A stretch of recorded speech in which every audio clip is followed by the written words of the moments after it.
Oke ya, bank itu memiliki fungsi sama menurut undang-undang sebagai badan usaha. Ya namanya badan usaha pasti harus memiliki izin yang tertulis yang itu sesuai dengan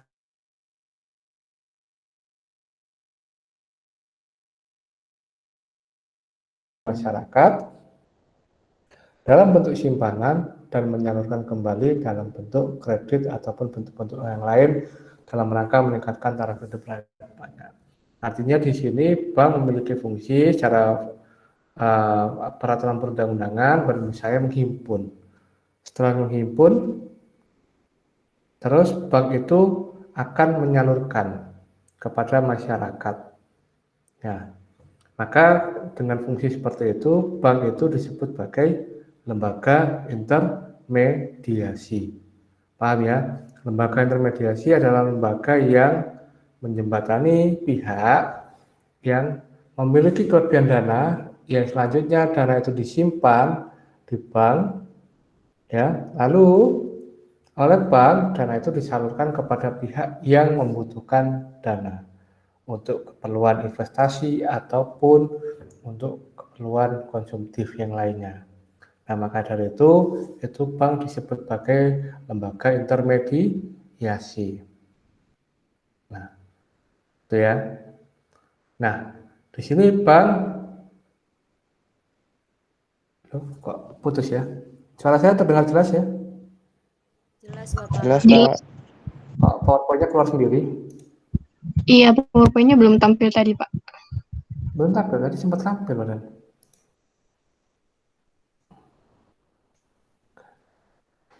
Pas sudah tampil? Sudah, Pak. Sudah, Bapak. Oke ya. Nah, bank memiliki fungsi itu. Ya, bank disebut sebagai lembaga intermediasi. Nah, karena bank memiliki fungsi untuk menyimpan dana dari masyarakat, maka bank disebut sebagai agent of trust. Artinya di situ sebagai agen terhadap kepercayaan. Nah, karena di sini bank menyimpan dana dari masyarakat, maka dari itulah butuh juga nanti adanya lembaga-lembaga pengawasan yang tujuannya untuk mengawasi kinerja dari perbankan itu sendiri. Jangan sampai terjadi hal-hal yang tidak diinginkan dari dana-dana yang telah disimpan di bank. Seperti itu. Ya. Karena menyimpan dana tadi, maka bank ini sebagai agen of trust, agent of trust ya, agen kepercayaan. Seperti itu. Lalu bank juga menyalurkan dana itu kepada masyarakat yang membutuhkan pendanaan. Ya. Bentar, konsentrasi saya hilang, ada somai lewat tadi ya. Oke. Terus habis itu, maka dari itu bank itu juga disebut sebagai lembaga agent of development. Artinya di sini bank berfungsi untuk fungsi pembangunan karena bank itu menyalurkan sebagian dananya atau dana yang disimpan tadi itu untuk diberikan kepada kebutuhan masyarakat, bisa untuk fungsi investasi ataupun untuk fungsi konsumsi seperti itu. Maka bank juga disebut sebagai agent of development, ya, agen pembangunan. Maaf, Selain Pak. ya, Ini masih slide 2 atau udah ya, slide selanjutnya ya, Pak? saya masih slide 2, memang saya belum gerakkan. Baik, Pak. Jadi, Terima kasih.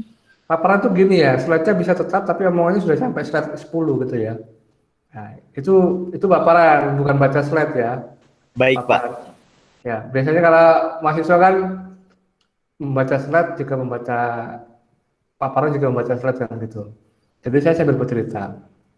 Oke, bank itu juga memiliki agent of service. Artinya di sini bank menjadi lembaga yang menjalankan fungsi service atau jasa. Nah, jasa apa saja di sini? Ya, macam-macam.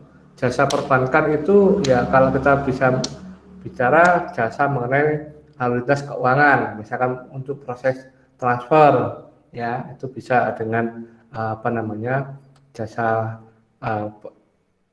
penyaluran keuangan itu. Terus ada juga jasa yang berupa clearing. Ada yang tahu pernah dengar kalimat clearing? Mungkin kan kalau ke bank ada tulisannya clearing gitu, jam clearing. Pernah Pak, pernah dengar Pak, cuman nggak tahu itunya Pak. Ada yang tahu? Pernah dengar doang. Ya, ada yang tahu siapa yang pernah tahu?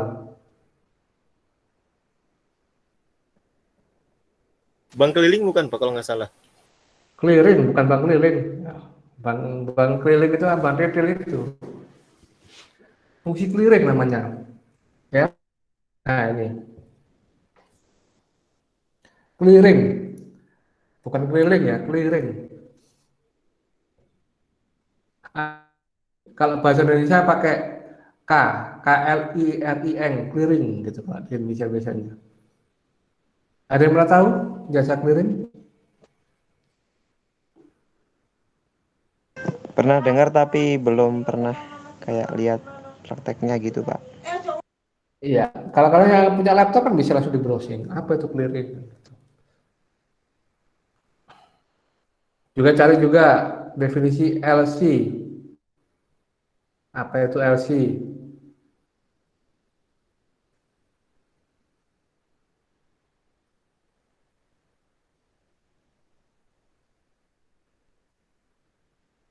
Kalau di internet clearing itu kayak pemindah bukuan gitu, Pak, kayak transfer gitu. Bukan, kurang tepat itu. Bukan. Kurang kurang pas ya. Transaksi antar bank. Apa? Transaksi antar bank. Iya, tapi ada namanya proses clearingnya itu. Oh.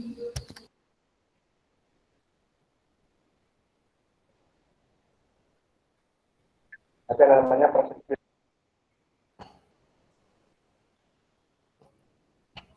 Oke, secara sederhana clearing itu penghitungan dan hak kewajiban antar bank. Jadi bank itu kan ada transaksi ya, bukan hanya bank dengan bank ya, tapi juga gimana? Putus-putus suara. Cara atau salah satu perhitungan hutang piutang dalam bentuk surat-surat bergerak atau surat. Ya, suaranya putus-putus ya.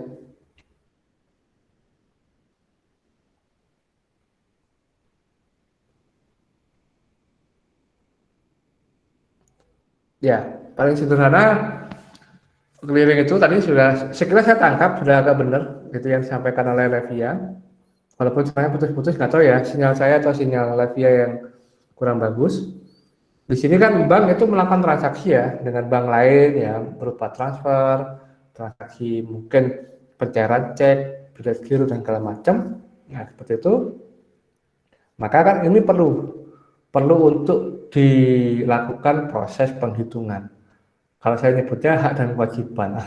Jadi mulai surat-surat transaksi, ya gitu kan, surat berharga yang ditransaksikan, transfer ataupun yang lainnya, itu dilakukan proses clearing, di-clearingkan. Berapa yang hak yang harus saya keluarkan? Berapa transaksi yang keluar ke bank yang lain, ya transfer ataupun yang lainnya. Terus berapa dari bank lain yang mungkin masuk ke bank saya ini, seperti itu ya. Nah, misalkan dari Bank BRI, berapa Bank BRI yang transaksinya keluar dengan Bank BNI dan bank-bank lainnya, terus ada bank lainnya, Mandiri, BCA yang bertransaksi dengan BRI yang uangnya masuk ke BRI. Nah, ini dihitung hak dan kewajiban kalau saya ngomong ya untuk mengclearkan berapa yang keluar. Nah, suatu ketika bila ternyata misalkan BRI ini banyak dana yang harus keluar, artinya transaksinya banyak keluar daripada transaksi yang masuk, seperti itu, maka biasanya akan terjadi yang namanya istilahnya kalah clearing. Bukan kalah judi ya, tapi kalah clearing. Artinya lebih banyak dana yang harus transfer keluar daripada dana yang masuk. Seperti itu. Maka tapi itu harus segera dibalansikan, harus segera diselesaikan. Nah, kalau terjadi kekeringan likuiditas, ternyata banyak yang masuk, biasanya bank akan melakukan pinjaman antar bank seperti itu untuk menutupi, dan proses clearing itu harus sudah clear semuanya. Oh, haknya saya sekian, kewajiban saya sekian membayar, itu sudah apa namanya, sudah dihitung di situ. Biasanya ada jamnya seperti itu ya. Lalu bank juga menyediakan jasa LC. Apa itu LC? letter of credit Kak, atau surat kredit. Apa itu surat kredit maksudnya?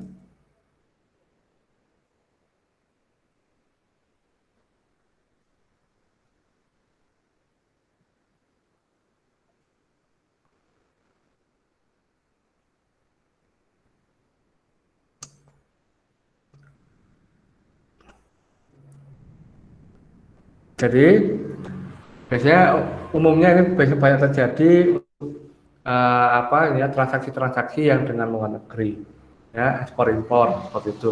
Jadi bank akan misalkan saya hendak mengimpor barang, tapi barang itu kan dalam proses itu. Nah, maka bank akan memunculkan LC untuk pembayaran terhadap barang yang akan saya beli di luar negeri. Jadi nanti sudah diterbitkanlah bank garansi itu untuk LC menggaransi pembayaran tadi beli secara ekspor atau impor. Itu biasanya LC seperti itu ya. Juga ada safe deposit. Nah, itu yang paling sering adalah jasa perbankan berpatral itu ya. Yang mungkin kalian sendiri sudah familiar dan sering melaksanakan proses itu. Nah, bank-bank ini ya memiliki fungsi untuk jasa, yaitu memberikan jasa-jasa tersebut. Di mana jasa ini nanti juga menjadi salah satu sumber pendapatan dari bank seperti itu. Ya, biasanya dengan transfer nanti akan dipotong biaya sekian rupiah seperti itu ya. Nah, itu merupakan salah satu pendapatan dari perbankan.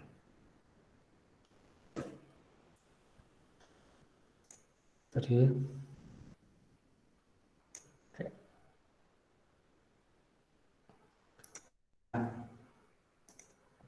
bank ini juga nanti memiliki beberapa fungsi di mana yang paling jelas bank sentral ya. Jadi ada beberapa bank, ada bank sentral, ada bank umum, ada BPR. Di mana bank sentral itu sebagai leadernya terhadap bank, artinya bank of bank ya. Nah, di sini memiliki peran bahwasanya BI itu menjadi leadernya bank, di mana tujuannya untuk ya mekanisme pengaturan mengenai lalu lintas yang ada di perbankan seperti itu. Ya, juga bank sentral memiliki peran sebagai otoritas kebijakan moneter.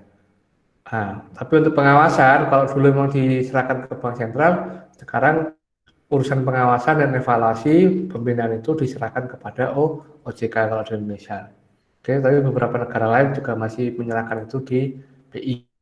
Nah, juga tadi proses clearing. Nah, clearing ini nanti ya BI yang menjadi menjadi wasitnya gitu ya.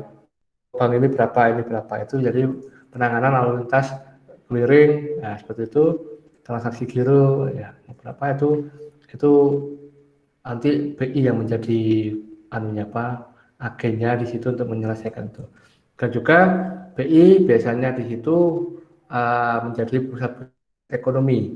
Karena BI memiliki kepentingan terhadap kebijakan moneter, maka di BI sendiri punya bidang yang menangani mengenai riset.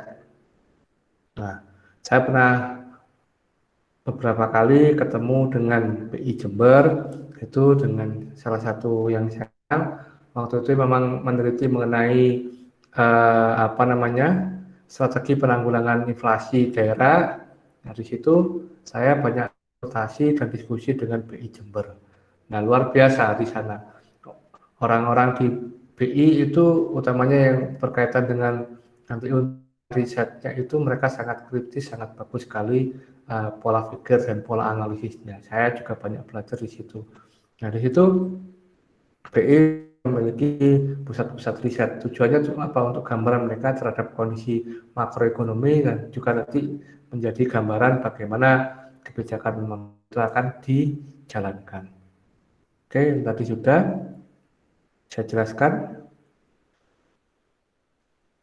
Nah, kalau bank, ya tadi saya bagi dari fungsinya, ada bank sentral, bank umum, dan BPR. Nah, seperti itu ya.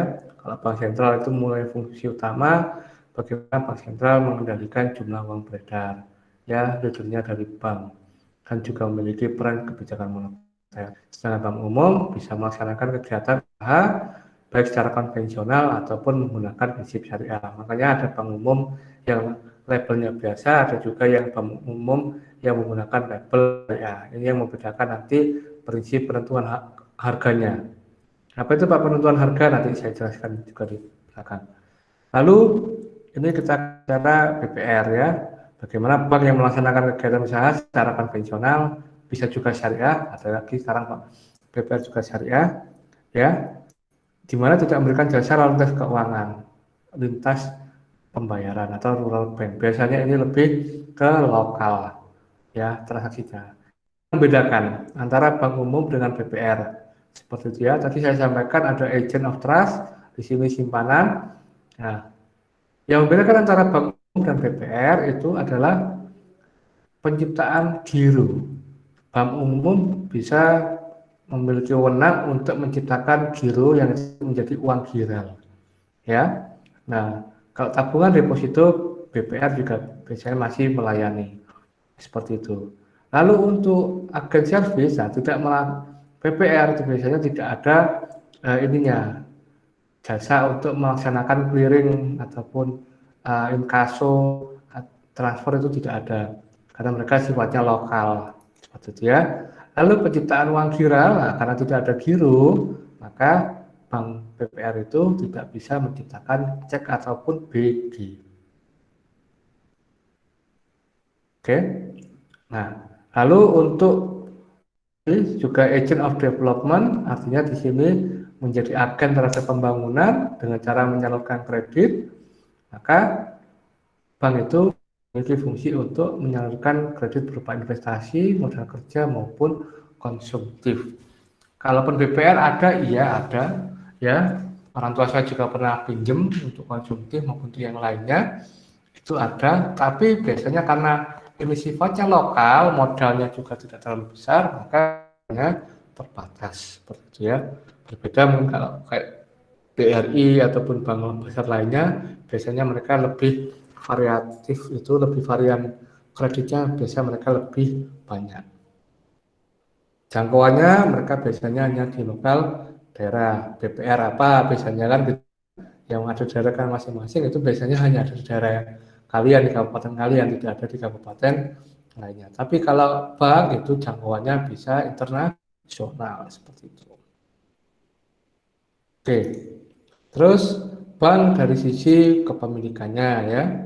Kepemilikannya itu beragam, ada bank yang punya pemerintah, ya, bank BRI, Mandiri itu masih bank plat merah kan menyebutnya. Terus ada juga bank yang milik swasta, nasional, ada bank milik koperasi, ada bank milik asing, ya. Biasanya itu apa IMB itu kan bank milik asing, bank milik campuran. Ya, artinya pemilikannya ada punya swasta nasional dan asing seperti itu. Oke.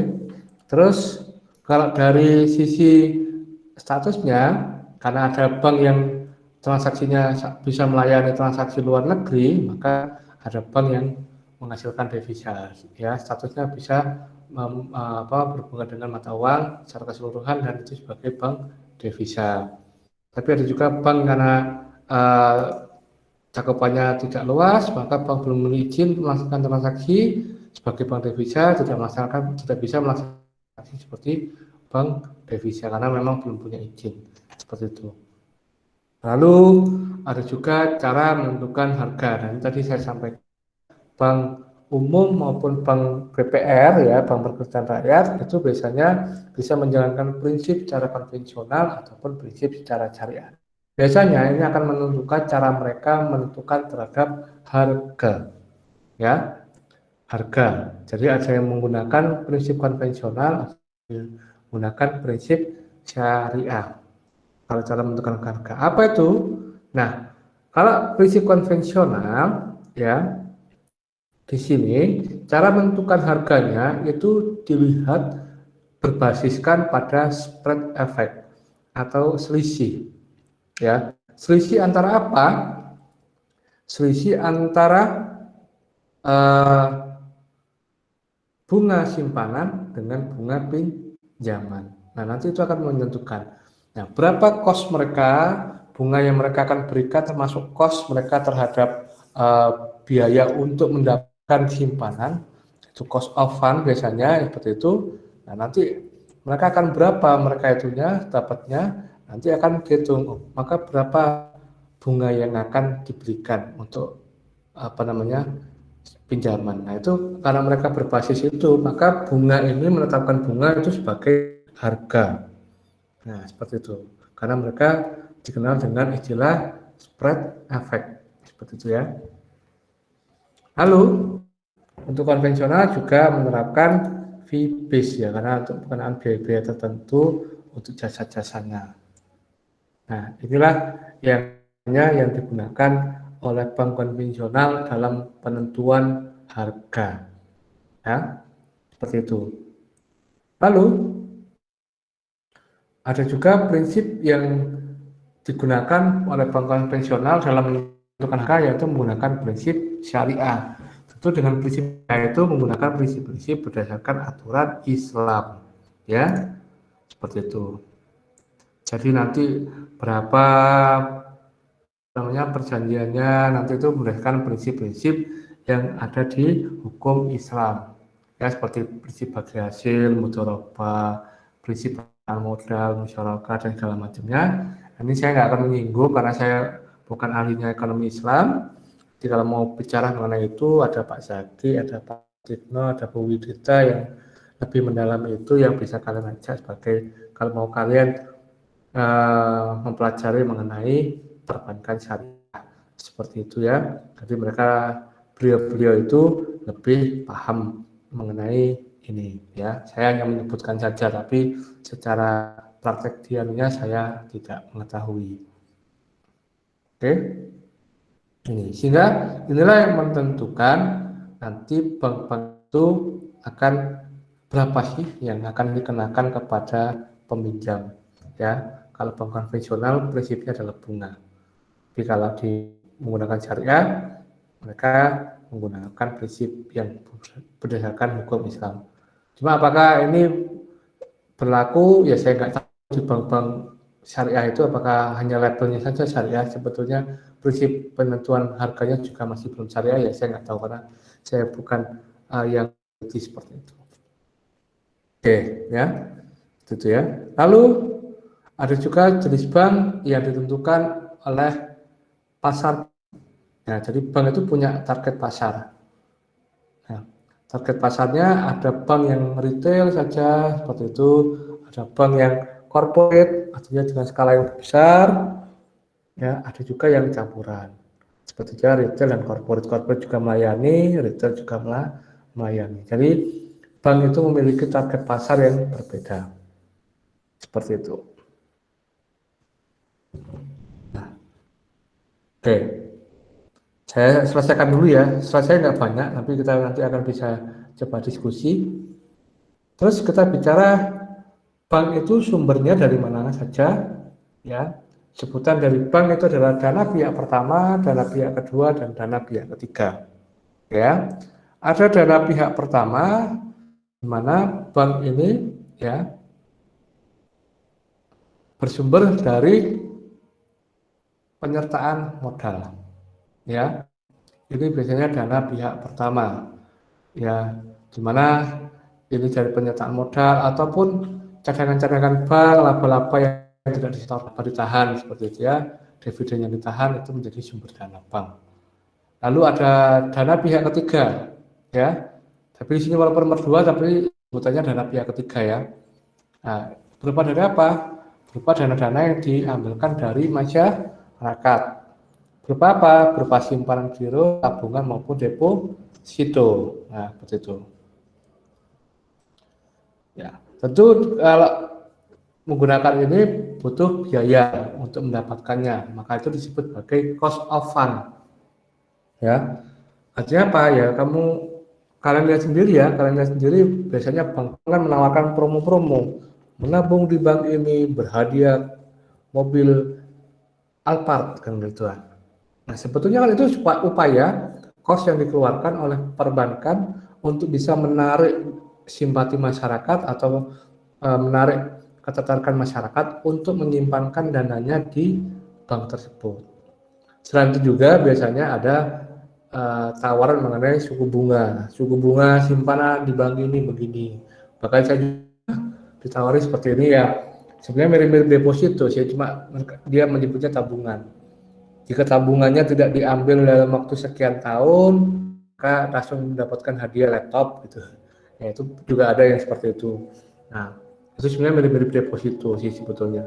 Cuma ya mereka tabungan, tapi tabungan yang kalau mau diambil sekian itu maka sekian itu. Atau dia langsung diambil di depan gitu. Itu banyak. Kan sebetulnya tidak lain adalah bagaimana biaya yang dikeluarkan untuk menarik minat masyarakat menyimpan ke bank tertentu. Nah, ini biasanya relatif mahal. Terus ada dana pihak kedua. Di sini biasanya bank kalau membutuhkan likuiditas bisa meminjam sumber dana dari bank yang lain. Seperti itu ya, mulai bisa dari bank Indonesia, bisa likuiditas Bank Indonesia, atau pinjaman antar bank atau call money ya, maupun penerbitan surat berharga pasar uang. Seperti itu. Nah, ini adalah sumber-sumber dana dari pihak kedua.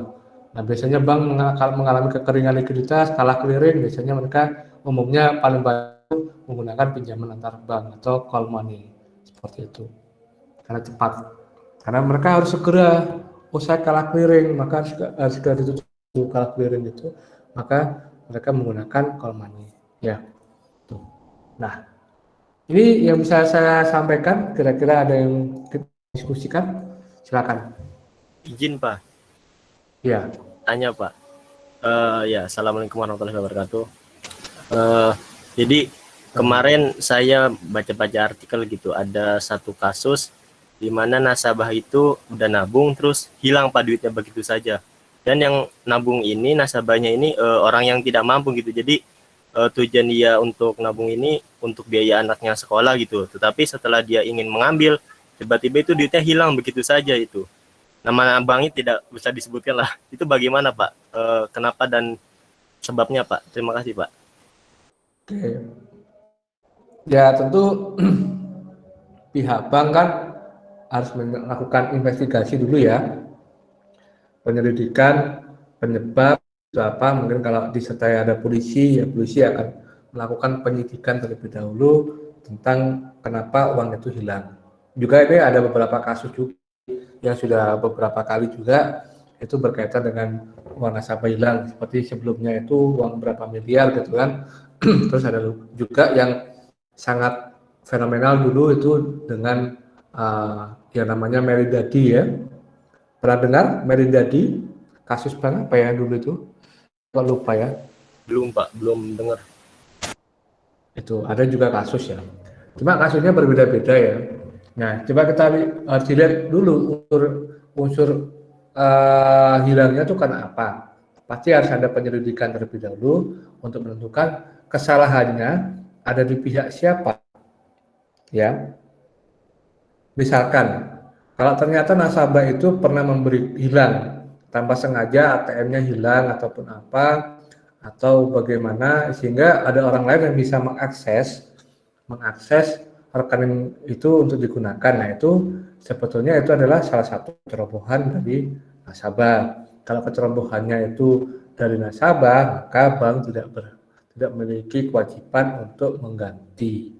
Tetapi apabila ya itu berasal dari kesalahan sistem di bank, nah, seperti itu misalkan ya kasus yang baru ini di bank apa itu ya, jika itu berasal dari misalkan kelalaian manajemen bank, masih ya kayak kemarin ada yang salah transfer ya, itu pegawai bank harusnya mengirimkan apa ke siapa seperti itu kan, ternyata angka di belakang terkirim ke orang lain. Nah, itu karena itu kesalahan dari manajerial bank, maka bank wajib mengganti seperti itu. Nah, misalkan ada sistem yang dibobol atau seperti apa itu ya, itu bank wajib mengganti. Atau kesalahan mereka manajerial dalam mengawasi anak buah seperti kasus Mary Dadi itu ya, itu ternyata seorang oknum pegawai bank itu apa ya melakukan kecurangan, muhasat di dalam bank, memasukkan tanda tangan segala macam, bisa menghasilkan dana sampai miliaran. Nah itu kelalaian dari sistem di internal bank. Nah, maka bank wajib mengganti kekurangan kesalahan itu. Seperti itu ya. Tergantung kesalahannya ada di mana. Perlu diselidiki terlebih dahulu sebelum diputuskan siapa yang bersalah. Seperti itu. Baik Pak, terima kasih atas jawaban yang diberikan Pak.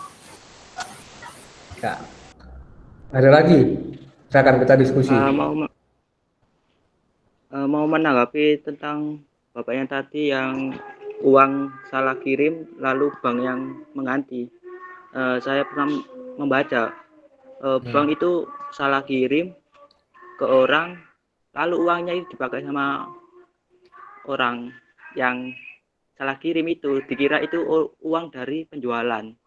Terus banknya itu meminta untuk mengembalikan dalam kurun waktu 6 bulan. Kalau tidak dikembalikan akan dipenjara. Kan kata Bapak tadinya kalau salah itu akan diganti sama banknya, Pak.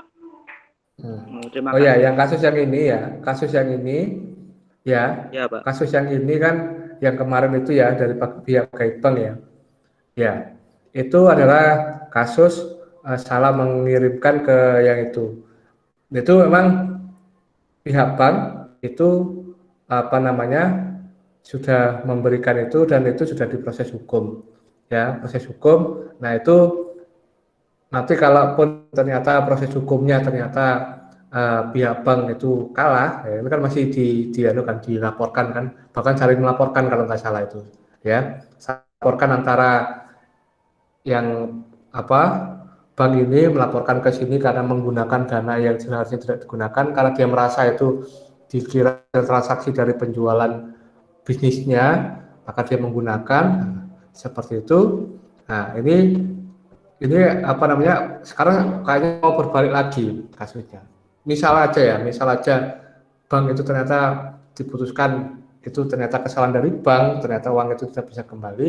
Itu kesalahan, maksudnya yang saya maksud adalah kesalahan proses pengiriman itu ke orang lain, kan seperti itu. Jika ini kesalahan itu adalah dalam proses manajerial bank dan dalam proses pengadilan nanti diputuskan bank yang bersalah, maka bank wajib mengganti itu. Seperti itu. Tapi kalau misalkan yang kasus yang kemarin itu dikirimkan ke dikirimkan ke orang lain dan itu orang lain malah dituduh menggelapkan dana dari seperti itu, padahal dia berdalih bahwasanya ini dana ini dikira adalah dari uang hasil bisnisnya dia penjualan apa, ya nanti tinggal lihat kasusnya di pengadilan bagaimana. Kan malah menyerang balik pihak bank itu seperti itu. Nah, gitu ya. Jadi kita lihat. Tapi saya sebutkan kalau itu kesalahan dari manajerial bank, ternyata itu diputuskan dana itu kesalahan dari manajerial bank, biasanya bank akan memiliki kewajiban untuk bertanggung jawab terhadap dana yang hilang itu. Seperti itu. Ya. Baik, Pak. Terima kasih, Pak. Tapi menunggu proses pengadilan biasanya itu, ya. Nanti pengadilan yang memutuskan. Kalau pengadilan sudah memutuskan bank yang salah, ya sudah bank harus mengganti. Ya. Oke, ada yang lain? Satu lagi Pak, ini Ya. itu kalau misalkan kan saya belum pernah nabung di bank ya Pak ya, cuman pakai ATM-nya doang ya Pak. Nah itu tuh kalau yang pernah saya baca-baca gitu ada pengurangan gitu Pak, dari nabung kita nih ke bank nih, terus tiba-tiba duitnya kurang gitu, itu kenapa Pak? Iya, kan ada biaya administrasi. Bukan, kayak ada tambahan biaya administrasi dan lain sebagainya, itu jadi kayak apa ya, ya semacam hal-hal gelap gitu Pak, itu kenapa Pak? Hal-hal gelap bagaimana maksud kamu? Maksudnya gini, kita nabung ke bank A nih 1 juta nih, terus tiba-tiba ya dikurangi lah 100.000 untuk administrasi. Nah untuk selanjutnya kita mengambil, aturan kan duit kita tinggal 900, nah itu tiba-tiba duitnya tinggal 700, nah itu 200-nya kemana gitu Pak, biasanya gitu.